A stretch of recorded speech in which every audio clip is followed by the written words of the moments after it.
ബ്ലെയ്സി George എന്ന് പറയുന്ന ഒരു കർഷകരുടേതാണ് ഏദൻ തോട്ടം. ഏദൻ തോട്ടം എന്ന് പറഞ്ഞ അക്ഷരാർത്ഥത്തിൽ ആ പേര് സൂചിപ്പിക്കുന്ന പോലെ ഒരു സ്വർഗീയ ഫലങ്ങൾ ഉണ്ടാവുന്ന ഒരു തോട്ടമാണ്. ഈ തോട്ടം ഉണ്ടായതിൻ്റെ പിന്നിൽ ഒരു കഥയുണ്ട്.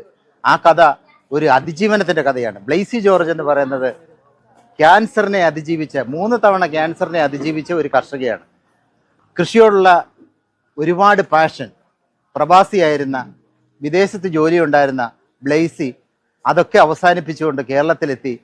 ആദ്യം ചവറ ഭാഗത്ത് ഒരു 5 ഏക്കറിലാണ് ആദ്യമായി കൃഷി ആരംഭിച്ചത്. ഏതാണ്ട് 5 ഏക്കർ സ്ഥലത്ത് സ്വദേശത്തും വിദേശത്തുമുള്ള നിരവധിയായ ഫല വൃക്ഷങ്ങളാണ് നട്ടുവളർത്തിയത്. പാലക്കാട് ജില്ലയിലെ എരുത്തിയാമ്പതി എന്ന ഗ്രാമത്തിലെ മഴനിൽ പ്രദേശത്ത് ഏതാണ്ട് 25 ഏക്കർ സ്ഥലം എടുത്തിട്ട് അവിടെ സ്വദേശത്തും വിദേശത്തുമുള്ള നിരവധിയായ മാവിനങ്ങൾ നട്ടുവളർത്തി പരിപാലിച്ച് ഒരു വലിയ